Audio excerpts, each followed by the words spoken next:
Oi, meu nome é Júlia Escuculha, esse é o trabalho 3 da disciplina de grafos da professora Mariá.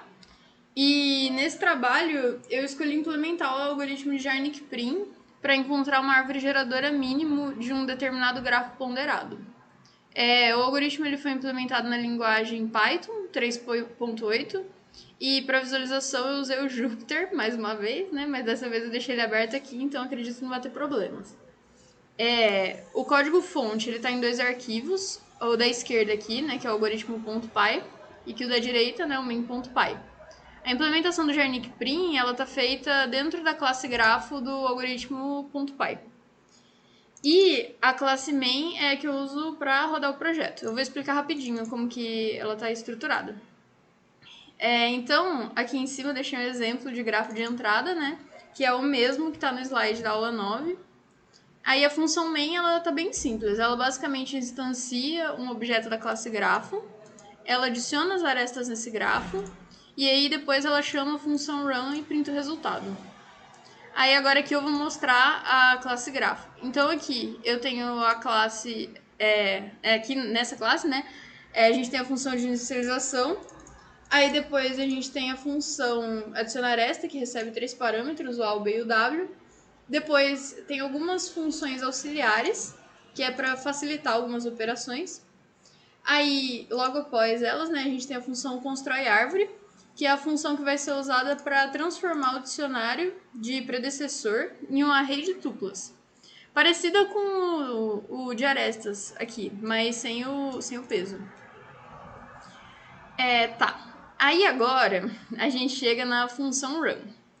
A ideia dela é basicamente inicializar o que é necessário, rodar o algoritmo sobre o grafo e parsear a resposta usando a função constrói árvore. Agora, para terminar, tem o método, né, de implementar o algoritmo do Jarnik-Priem e, como mostra aqui, ele pode receber alguns argumentos, tipo a função predecessor, o array dos vértices coloridos, o peso total da árvore, a função de custo provisionado, e uma variável chamada começo, que é uma variável que eu uso lá embaixo para retomar a execução e para poder gerar mais de uma árvore geradora. Aqui eu só inicializo a função de custo se for necessário, né? E já começo o loop. Aí a primeira coisa que eu faço no loop é encontrar qual que é o vértice de menor custo e aí eu uso essa variável aux aqui para ajudar. Tá, aí eu vou falar um pouco agora desse if-else aqui. Ele serve para determinar qual que é o vértice U que eu vou colorir. Então, aqui no if, caso tenha sido fornecido algum valor diferente do valor default para a variável começo, é porque ela é o vértice que eu quero começar.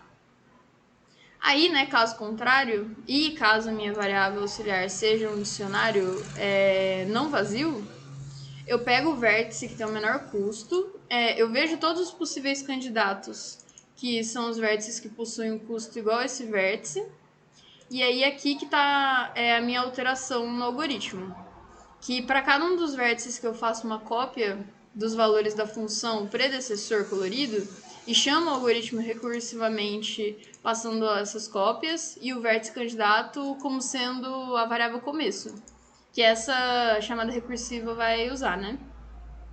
E aí depois eu saio do loop e retorno.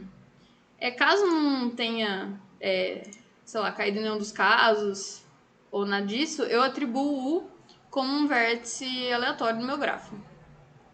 Tá, aí agora, depois disso tudo, vai seguir a implementação normal do algoritmo e depois que a gente decide qual que é o vértice U, a gente pinta ele.